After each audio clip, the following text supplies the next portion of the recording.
تہجد کے دیگر احکام، منفرد یعنی اکیلا اور امام کے مصحف سے دیکھ کر پڑھنے کا جواز۔ حضرت عائشہ رضی اللہ عنہا کی امامت ان کا غلام زکوان مصحف سے دیکھ کے کرواتا تھا۔ یعنی بعض اوقات ایسا ہوتا ہے نا، گھر میں کوئی بھی حافظ نہیں، مسجد دور ہے، آپ نہیں جا سکتے، آپ ہیں، آپ کے بچے ہیں، اور رمضان کا مہینہ ہے، آپ چاہتے ہیں کہ قرآن زیادہ پڑھیں نماز میں، تو آپ ان کو لیڈ کر سکتی ہیں مصحف کو سامنے رکھ کے اور اونچی آواز سے پڑھ کے۔ افضل تو یہی ہے کہ کوئی امام ہو، حافظ ہو، قرات کی جائے، لیکن اگر پاسبل نہ ہو تو پھر اس طریقے کی بھی اجازت ہے، رخصت ہے، ٹھیک ہے۔ فون پہ بھی کر رہے ہوتے ہیں اور اس میں بیچ میں وہ میسج بھی آ جاتا ہے، اس پہ بھی نگاہ پڑ جاتی ہے، تو یہ نہیں کرنا چاہیے۔ مصحف سے پڑھنا اور بات ہے۔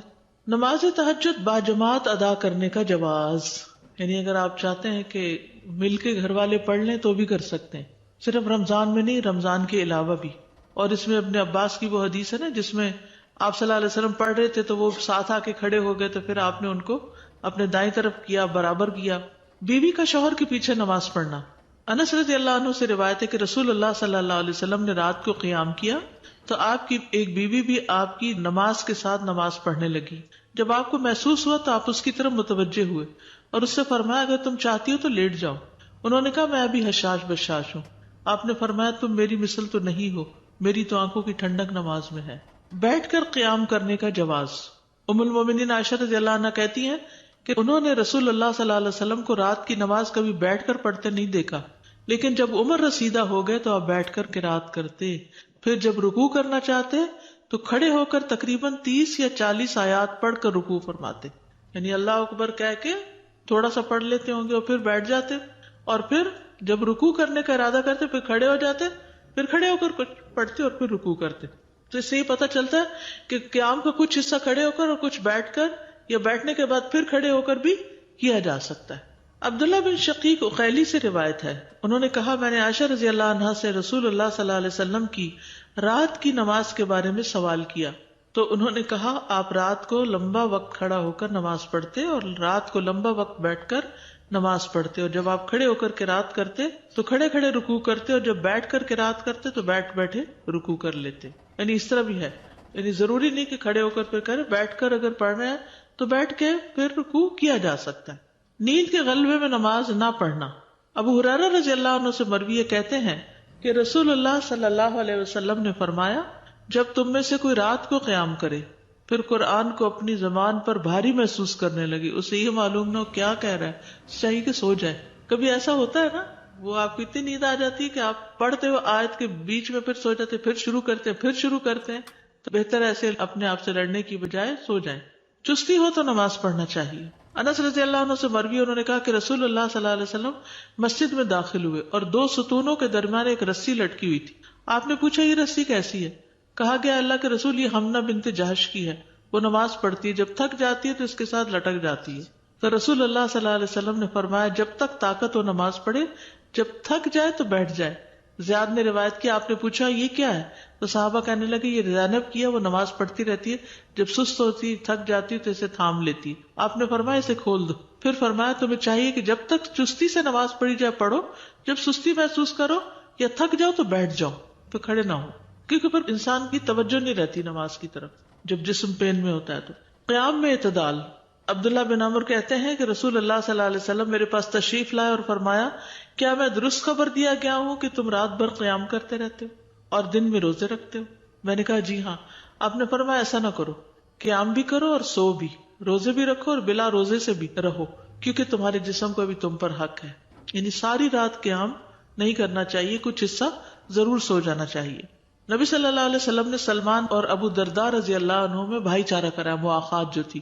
سلمان فارسی ہجرت کر کے آئے تھے اور ابو درداء مدینہ کے تھے۔ ایک مرتبہ سلمان رضی اللہ عنہ ابو درداء سے ملاقات کے لیے گئے تو انہوں نے ام درداء کو انتہائی پراگندہ حال میں دیکھا۔ ان سے پوچھا تمہارا کیا حال ہے؟ وہ کہنے لگی تمہارے بھائی ابو درداء کو دنیا میں کوئی حاجت نہیں رہی، اتنے میں ابو درداء بھی آ گئے۔ انہوں نے سلمان رضی اللہ عنہ کے لیے کھانا تیار کیا، پھر سلمان رضی اللہ عنہ سے کہا تم کھاؤ، میں تو روزے سے ہوں۔ سلمان رضی اللہ عنہ نے کہا جب تم نہیں کھاؤ گے تو میں بھی نہیں کھاؤں گا۔ تو ابو درداء نے کھانا کھا لیا۔ جب رات ہوئی تو ابو درداء عبادت کے لیے اٹھے تو سلمان رضی اللہ عنہ نے کہا اب سو جاؤ، وہ سو گئے۔ تھوڑی دیر بعد پھر وہ اٹھے تو سلمان رضی اللہ عنہ نے کہا ابھی سو جاؤ۔ جب رات کا آخری حصہ ہو تو سلمان رضی اللہ عنہ نے کہا اب اٹھ جاؤ، پھر دونوں نے نماز پڑھی. یعنی سو بھی اور نماز بھی پڑھو، کیونکہ وہ بالکل عبادت اور روزے میں، دن میں روزہ رات میں عبادت، تو بیوی کی طرف سے گھر کی طرف سے بالکل غافل، تو اس سے منع کیا گیا. اس کے بعد سلمان رضی اللہ عنہ نے کہا تمہارے رب کا بھی تم پہ حق ہے، تمہارے نفس کا بھی تم پر حق ہے، تمہاری بیوی کا بھی تم پر حق ہے، اس لیے ہر حق والے کو اس کا حق دو. پھر وہ نبی صلی اللہ علیہ وسلم کی خدمت میں حاضر ہوئے اور آپ سے اس کا تذکرہ کیا تو آپ نے فرمایا سلمان نے سچ کہا. جندب رضی اللہ عنہ فرماتے ہیں نبی صلی اللہ علیہ وسلم بیمار ہو گئے تو 1 یا 2 رات قیام نہیں فرمایا. ویسے تو یہ کہا جاتا ہے نا کہ احب الاعمال الی اللہ ادومها، اللہ کے نزدیک وہ کام زیادہ پسندیدہ ہے جو مسلسل ہو، لیکن بیماری یا سفر کی وجہ سے اگر کوئی شخص اپنا ورد پورا نہ کر سکے تو اس کو کیے بغیر بھی اجر مل جاتا ہے. کسی وجہ سے قیام رہ جائے تو دن میں اسے پورا کرنا. عائشہ رضی اللہ عنہ کہتی ہے کہ رسول اللہ صلی اللہ علیہ وسلم جب بھی کوئی نماز شروع کرتے تو اسے ہمیشہ پڑھتے، اور آپ سے کسی رات آنکھوں میں نیند کے غلبے یا بیماری کی وجہ سے تہجد کی نماز چھوٹ جاتی تو آپ دن کے وقت 12 رکعتیں پڑھ لیتے تھے. یہ پیچھے بھی ہم پڑھ چکے ہیں کہ فطر کی قضا کیسے ہوتی ہے.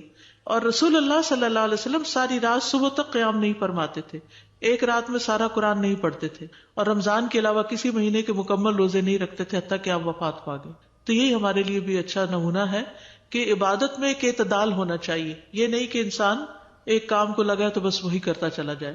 عبد الرحمن بن عبد القاری سے روایت، انہوں نے کہا کہ میں نے عمر بن خطاب سے سنا، وہ کہہ رہے تھے کہ رسول اللہ صلی اللہ علیہ وسلم نے فرمایا جس کسی کا حزب قرآن کا 7واں حصہ جو عموماً ایک رات میں تہجد کے دوران پڑھا جاتا تھا، یا اس کا کچھ حصہ سوتے رہ جانے کی وجہ سے رہ گیا اور اس نے نماز فجر اور ظہر کے درمیان پڑھ لیا، تو اس کے حق میں یہ ایسے لکھا جائے گا جیسے اس نے رات ہی کو پڑھا تھا. کبھی ایسا ہوتا ہے بیمار ہوتا ہے انسان، سستی چھا جاتی ہے، نہیں پڑھ سکتا، تو ایسی صورت میں کیا کرے؟ دن کو پڑھ لے. جیسے ابھی آپ نے پوچھا تھا نا کہ اگر تہجد میں قرآن پڑھ لیا تو اس کے بعد فجر کے وقت نہیں پڑھا دوبارہ بیٹھ کے تلاوت، کوئی حرج نہیں، دن کے کسی حصے میں پڑھ لے. تہجد کے لیے معاون اسباب کیا کیا چیزیں مددگار ہوتی ہیں؟ نمبر 1 نیت کرنا، کیونکہ جو نیت کرتا ہے نا وہ پا ہی لیتا ہے. ابن قیم کہتے ہیں بندے کی نیت، اس کے عزم، اس کی مراد اور اس کی دلچسپی کی مقدار کے مطابق ہی اللہ اس کو توفیق اور مدد دیتا ہے. یعنی جیسا آپ کا ارادہ ہوگا، جو آپ کی چاہت ہوگی، اس کے مطابق ہی آپ کے لیے دروازے کھلیں گے. بس اللہ کی طرف سے بندوں پر مدد، ان کی اللہ کے ہاں قدر و منزلت، ان کی ثابت قدمی، ان کی جنت کی طرف رغبت اور ان کی جہنم سے رہبت کے مطابق ہی آتی ہے. یعنی جتنا آپ ڈرتے ہیں پھر اس کے مطابق ہی آپ کو، یا جتنی آپ رغبت رکھتے ہیں اس کے مطابق ہی توفیق ہوتی. دوسری بات یہ کہ دعا کہ یا اللہ ہمیں توفیق دے. اور یہ دعا تو بہت ہی خوبصورت ہے کہ ہر نماز کے بعد انسان یہ دعا کرے کہ رب اعنی علی ذکرک و شکرک و حسن عبادتی. اکثر میرے اپنے ساتھ یہ ہوتا ہے کہ نماز پڑھ کے بھی ایسا لگتا ہے جیسے حق ادا نہیں ہوا. پھر جب میں یہ دعا پڑھتی ہوں نا کانشیسلی، تو کہتی ہے اللہ پھر آپ ہی توفیق دے دیں، رب اعنی علی ذکرک و شکرک و حسن عبادتی، کہ حق نہیں ادا ہوا تو اس سے خوبصورت عبادت کی توفیق عطا کر. معاذ بن جبل کہتے کہ رسول اللہ صلی اللہ علیہ وسلم نے میرا ہاتھ پکڑا اور فرمایا میں تم سے محبت رکھتا ہوں اے معاذ. میں نے عرض کیا میں بھی آپ سے محبت کرتا ہوں یا رسول اللہ. تو رسول اللہ صلی اللہ علیہ وسلم نے فرمایا تم پابندی سے ہر نماز میں یہ دعا مانگا کرو، رب اعنی علی ذکرک و شکرک و حسن عبادتک. پھر گناہ چھوڑ دینا.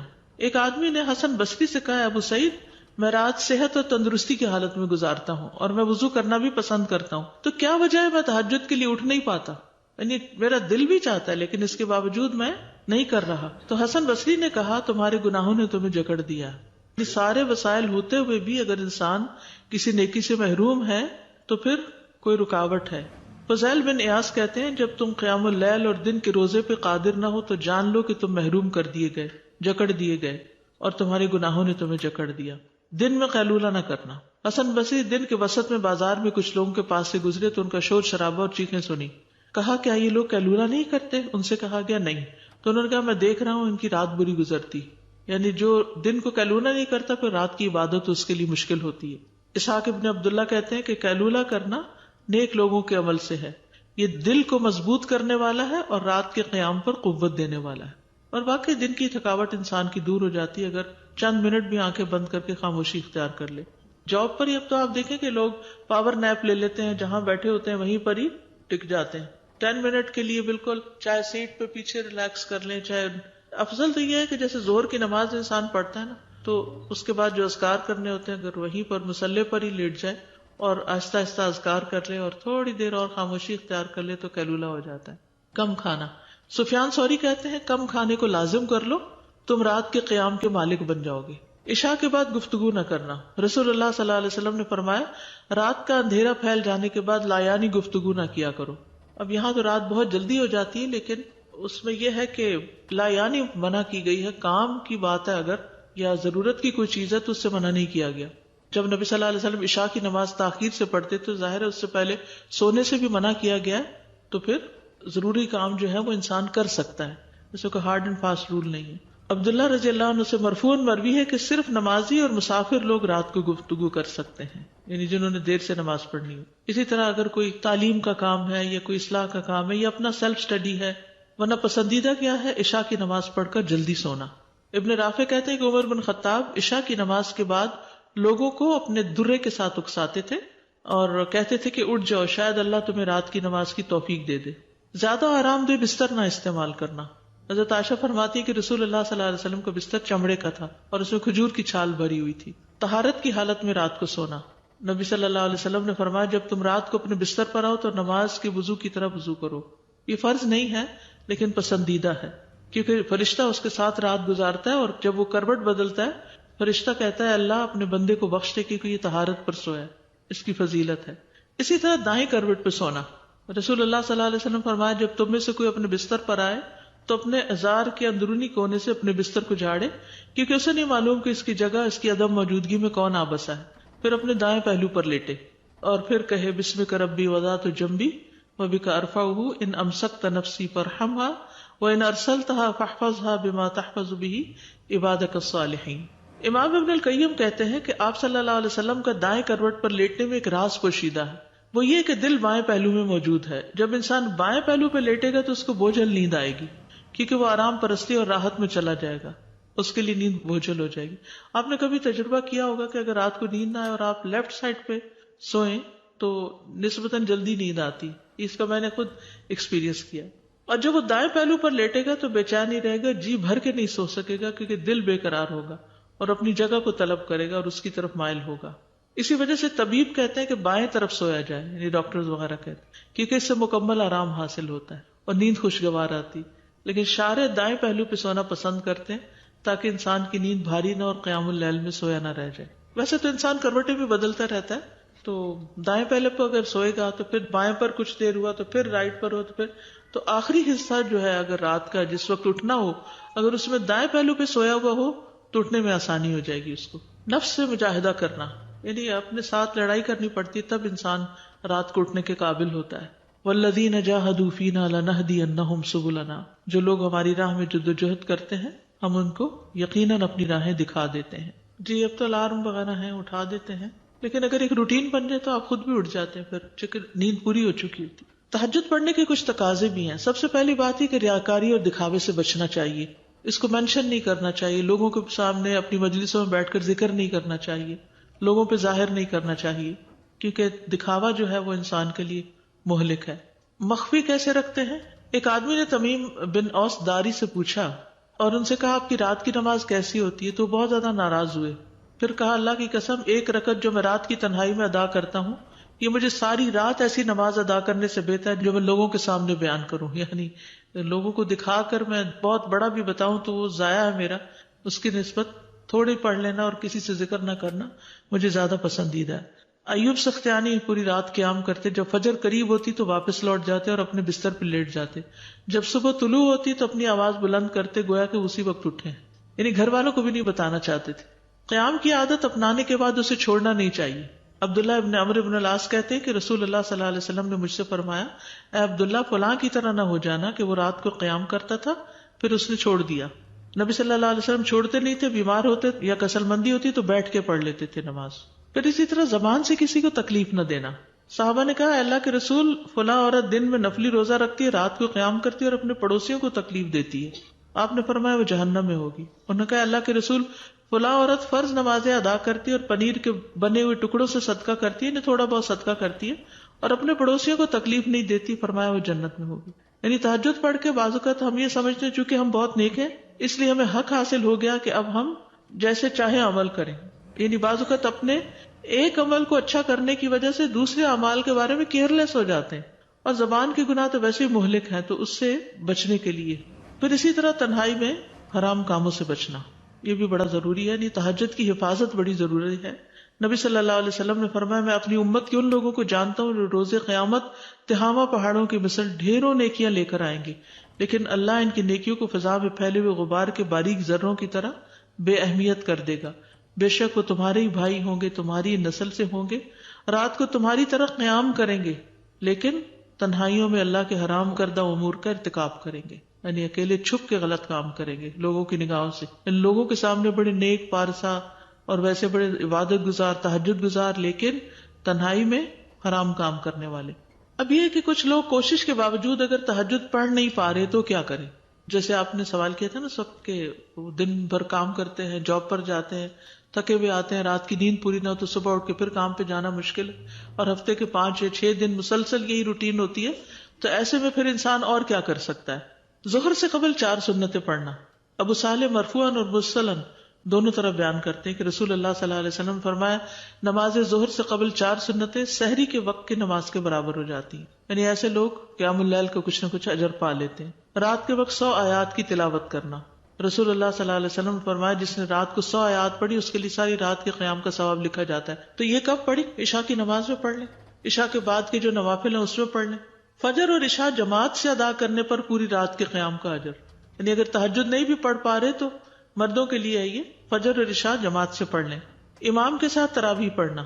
جب آدمی امام کے ساتھ نماز پڑھتا ہے اور اس کے فارغ ہونے تک اس کے ساتھ رہتا ہے تو اس کے لیے پوری رات کا قیام شمار کیا جاتا ہے. یعنی وتر وغیرہ بھی ساتھ پڑھنا. اکثر لوگ سوال کرتے ہیں کہ ہم نے تہجد پڑھنے ہوتے ہیں اس لیے امام کے ساتھ وتر نہیں پڑھتے. نہیں، آپ وتر پڑھ لیں ان کے ساتھ، گھر آ کے پھر نفل پڑھنے تو پڑھ لیں، کوئی منع تھوڑی ہے. حسن اخلاق. رسول اللہ صلی اللہ علیہ وسلم نے فرمایا بلا شبہ آدمی حسن اخلاق کی وجہ سے رات کو قیام کرنے والے دن کو روزہ رکھنے والے کے مرتبے کو پا لیتا ہے. یعنی اگر آپ سے نہیں دن کو بھی کچھ پڑھا جا رہا رات کو بھی تو کم از کم اچھا اخلاق کر لے تو تہجد گزاروں سے بھی آگے نکل سکتے ہیں. مزاج میں عمدگی.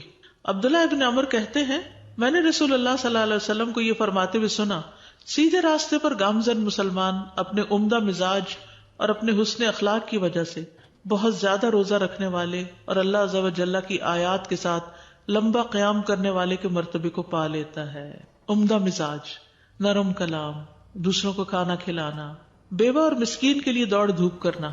نبی صلی اللہ علیہ وسلم نے فرمایا بیوہ اور مسکین کے لیے دوڑ دھوپ کرنے والا ایسا ہے جیسے کہ اللہ کے راستے میں جہاد کرنے والا یا رات کو قیام کرنے والا اور دن کو روزہ رکھنے والا.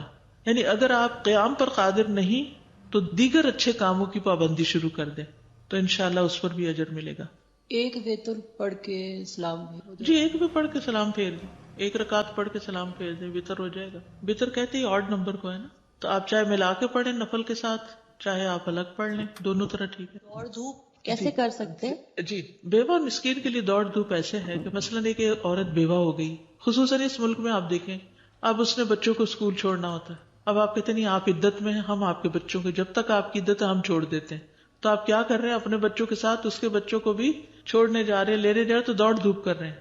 اسی طرح آپ اس کی گروسریز کر دیتے ہیں، یا ہسبینڈ نہیں ہے آپ اس کو گاڑی نہیں چلانی آتی، مثلاً فار ایگزامپل ڈاکٹر کے پاس جانا ہے وہاں لے جاتے ہیں، اس کو کوئی مشکل ہے کسی کام میں کوئی مشورہ چاہیے تو آپ دیکھیے کہ پہلے تو خاندان اسی طرح ایک دوسرے کی کیئر کیا کرتے تھے نا. اگر کوئی ایک شخص فوت ہو جاتا تو یتیموں کے ساتھ کتنی محبت اور شفقت اور ان کا خیال رکھنا. کوئی تعلیم کی ذمہ داری لے رہا ہے اور کوئی بیوہ کے نکاح ثانی کی ذمہ داری لے رہا ہے، کوئی کسی طرح یعنی ان کو پھر سے واپس سوسائٹی کے ایک پروڈکٹیو ممبر بنا دیا جاتا تھا. اب دیکھیے کہ جب آپ کسی کو شودہ سمجھتے ہیں یا مسکین سمجھ کر صرف اس کا ہی احساس دلاتے ہیں اور اس کو اس کے پاؤں پہ کھڑا ہونے کے لیے محنت نہیں کرتے. بھاگ دوڑ کس چیز کا کنایا ہے؟ محنت کا. کہ ان کے لیے یا تو ہیلپ کرنے میں محنت کرنا یا ان کو ان کے پاؤں پہ کھڑا ہونے کے لیے محنت کرنا. جیسے یتیم بچے کا حق صرف یہی نہیں کہ اس کو کھلایا پلایا جائے بلکہ اس کی تعلیم تربیت. حضرت عائشہ کی گود میں بے شمار یتیم بچے تھے اور بعض اوقات وہ ان کو مارتی بھی تھی. یہ بھی میں نے کہیں پڑھا تھا کہ ان کی تربیت کے لیے ان کے ساتھ سختی بھی برتتی تھی. یعنی جیسے اپنے بچے کے ساتھ، جیسے ایک اپنی ماں کرتی ہے اپنے بچے کے ساتھ کرتے ہیں. ہر وقت لاڈ تھوڑی کرتے ہیں، کبھی ڈسپلن بھی تو کرتے ہیں نا. صلاۃ الضحیٰ، دہا کے وقت کی اہمیت قرآن مجید میں اللہ تعالیٰ نے اس کی قسم بھی کھائی ہے. والضحیٰ، قسم ہے دھوپ چڑھنے کے وقت کی. داؤد علیہ السلام کی تسبیح کا وقت تھا یہ. انا سخرنا الجبال معه يسبحن بالعشی والاشراق. یہ جو اشراق کی نماز آپ پڑھتے ہیں نا، تو یہ ان کی تسبیح کا وقت تھا. بے شک ہم نے پہاڑوں کو اس کے ہمراہ مسخر کر دیا، وہ دن کے پچھلے پہر اور سورج چڑھنے کے وقت تسبیح کرتے تھے. ابن کثیر رحمہ اللہ کہتے ہیں یعنی بے شک اللہ نے پہاڑوں کو مسخر کیا داؤد علیہ السلام کے ساتھ سورج چڑھنے کے وقت اور دن کے آخری حصے میں تسبیح کریں. جیسے کہ اللہ تعالیٰ نے فرمایا اے پہاڑوں اس کے ساتھ تسبیح کو دہراؤ اور پرندے بھی. تو وہ سب کٹھے ہو جاتے تھے، پرندے اور تسبیح دہراتے تھے. نبی صلی اللہ علیہ وسلم دہا کے وقت سفر سے واپس آتے. کعب بن مالک سے مروی ہے کہ رسول اللہ صلی اللہ علیہ وسلم دن میں چاشت کے وقت کے سوا کسی اور وقت سفر سے واپس تشریف نہ لاتے تھے. پھر جب تشریف لاتے تو پہلے مسجد جاتے، اس میں 2 رکعتیں ادا کرتے، پھر کچھ دیر وہیں بیٹھ جاتے، پھر گھر جاتے. نبی صلی اللہ علیہ وسلم کا فجر کی نماز سے دہا کے وقت تک بیٹھ کر اللہ کا ذکر کرتے رہنا. جابر بن سمرہ کہتے ہیں کہ نبی صلی اللہ علیہ وسلم جب فجر پڑھتے تو اپنی نماز کی جگہ پر بیٹھے رہتے یہاں تک کہ سورج اچھی طرح نکل آتا.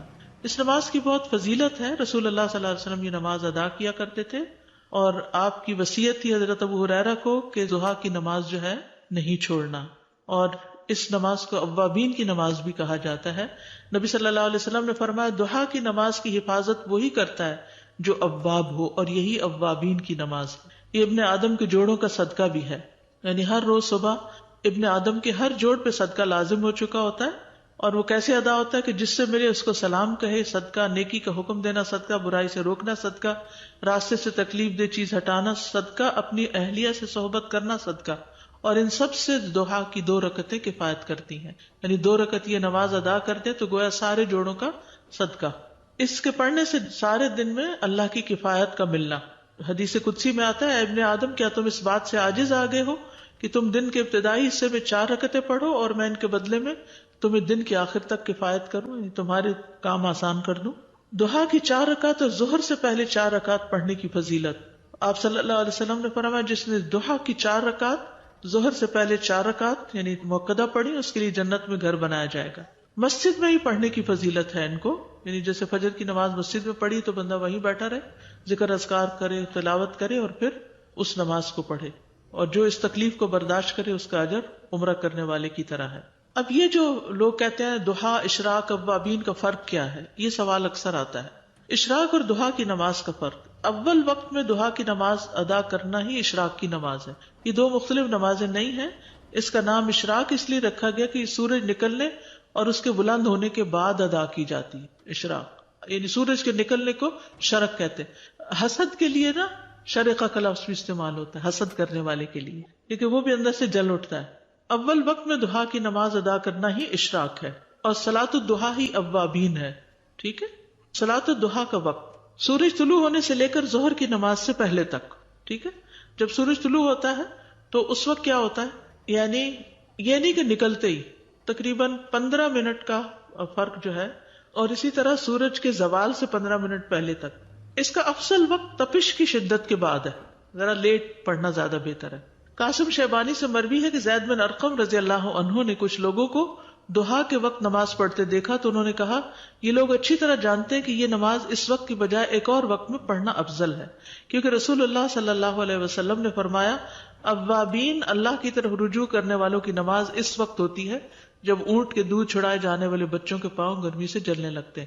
یہ دودھ چھڑائے جانے والے بچوں کی بات اس لیے کہ ان کے پاؤں کے نیچے ابھی وہ اتنا وہ نہیں آتا اسکن کے جس سے جلنے سے بچ سکے، یعنی سورج کی تپش محسوس کرنے لگتے ہیں. ظہر کی نماز اور طلوع شمس کے مابین نصف وقت. ٹھیک ہے.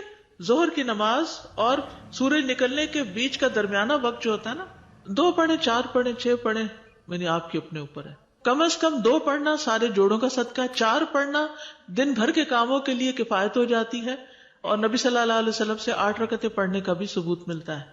حضرت علی سے روایت ہے رسول اللہ صلی اللہ علیہ وسلم دہا کی نماز اس وقت پڑھتے تھے جب سورج مشرق سے اتنا نکل آتا جتنا عصر کی نماز کے وقت مغرب سے قریب ہوتا. ٹھیک ہے، یعنی کافی اونچا. دہا کا ناپسندیدہ وقت کون سا ہے؟ جب ابھی شیطان کے سینگوں کے درمیان، یعنی مراد اس سے یہ کہ اس وقت جو سورج کی پوجا کرنے والے ہیں چڑھتے سورج کے، جسے کہتے ہیں نا پجاری، تو وہ چڑھتا سورج نہ ہو بلکہ طلوع ہو چکا ہو. صلاۃ الدہا کی رکعات کم سے کم 2، زیادہ کی کوئی تعداد نہیں. 4 سے زیادہ پڑھنے پہ کوئی حرج نہیں. نبی صلی اللہ علیہ وسلم نے فتح مکہ کے موقع پر 8 رکعت پڑھی، 4 پڑھتے تھے اور جتنی چاہتے تھے بڑھا دیتے تھے. آپ صلی اللہ علیہ وسلم دہا کی نماز 6 رکعت بھی ادا کرتے تھے، یہ بھی ملتا ہے. اس نماز میں مختصر قرات ہوتی ہے. ٹھیک ہے. صلاۃ الضحیٰ کے بعد کا ذکر، مسنون ذکر جو پچھلی دفعہ میں نے آپ کو بتایا تھا، اللہم اغفر لی وتب علی انک انت التواب الرحیم. حضرت عائشہ سے مروی ہے، کہتے ہیں کہ رسول اللہ صلی اللہ علیہ وسلم نے دہا کی نماز ادا کی، پھر 100 مرتبہ اللہم اغفر لی وتب علی انک انت التواب الرحیم کہا.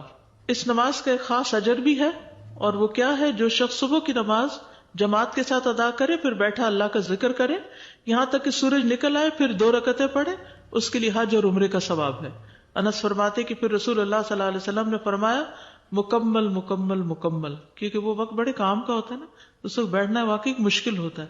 اور اگر انسان تہجد بھی پڑھے ہوں پھر فجر کی نماز، تو اس وقت تک آ کے تھکاوٹ بھی ہو جاتی ہے، لیکن اگر انسان صبر کر لے تو اجر کا باعث ہے. اس فضیلت کو حاصل کرنے کے لیے چند شرائط بھی ہیں. نمبر 1، فجر کی نماز باجماعت ادا کی جائے. نمبر 2، سورج طلوع ہونے تک مسجد یا جائے نماز میں ہی بیٹھا رہے، اسی جگہ بیٹھا رہے. نمبر 3، سورج کے کچھ بلند ہو جانے کے بعد 2 رکعت ادا کی جائیں. سمجھ آ گئی تینوں شرائط؟ اوکے. بس جو شخص فجر کی نماز باجماعت ادا نہیں کرتا تو وہ اس فضیلت کو نہیں پا سکتا، سوائے اس عورت کے جو اپنے گھر میں اپنی نماز کو زیادہ ثواب والا سمجھتی ہے، اور یہ کہ وہ مسجد میں پڑھی جانے والی نماز سے زیادہ افضل ہے، تو وہ اس اجر سے محروم نہیں ہوگی. کسی عذر کی بنا پر مصلی سے اٹھا جا سکتا. اکثر لوگ کہتے ہیں کوئی دروازے پہ آ جاتا ہے یا کوئی فون بج جاتا ہے، یا تو کیا اٹھ سکتے ہیں بیچ میں سے؟ حدیث میں وارد ہونے والے ثواب کو حاصل کرنے کی شرط یہ کہ بیٹھنے والا اس وقت ذکر میں ہی مشغول رہے، اور اس سے مراد یہ ہے کہ اس کا زیادہ وقت ذکر کرنے میں ہی گزرے. ورنہ کوئی شخص ایسی صورت حال سے بھی دوچار ہو سکتا ہے کہ کسی وجہ سے ذکر چھوڑنا پڑے، کسی سے بات کرنی پڑے، تو پھر بات کر سکتا ہے، کسی کے سلام کا جواب، کسی کی چھینک کا جواب، یا اگر اس کو وضو کرنے کی ضرورت پیش آ گئی ہے، بعض اوقات وضو نہیں رہتا، تو ایسا شخص جو ضرورتاً اٹھتا ہے وہ اجر سے محروم نہیں ہوگا. یہ یاد رکھیے. تو اب آپ یہ خود ڈیفائن کریں گے کہ ضرورت کیا ہے اور کیا ضرورت نہیں ہے. مریض یا عذر والے مرد کے لیے گھر میں نماز کی رخصت موجود ہے. ٹھیک ہے، وہ پھر اگر نماز کے بعد بیٹھا رہتا ہے. اسی طرح عورت بھی گھر میں جائے نماز پر بیٹھ کر یہ اجر پا سکتی ہے. اجر کو پانے کے لیے عورت کا گھر کے کاموں سے علیحدہ ہو کر جائے نماز کو لازم ہونا ضروری ہے. تو اصل اجر کس بات پر ہے؟ بیٹھ کر عبادت میں وقت گزارنے پر. ٹھیک ہے.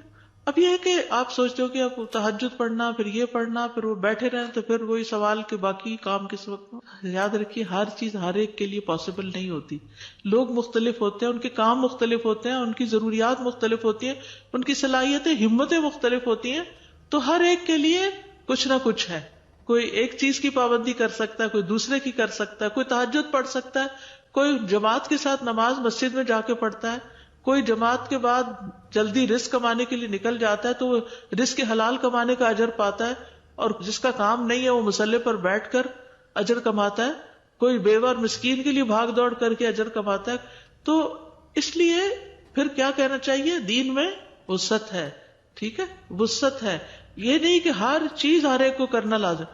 ہاں اللہ توفیق دے سب کچھ کرے، اور جب جب جس چیز کا موقع ملے، جو اپرچونٹی ملے، اس کو کر ڈالیں. وآخر دعوانا ان الحمد للہ رب العالمین.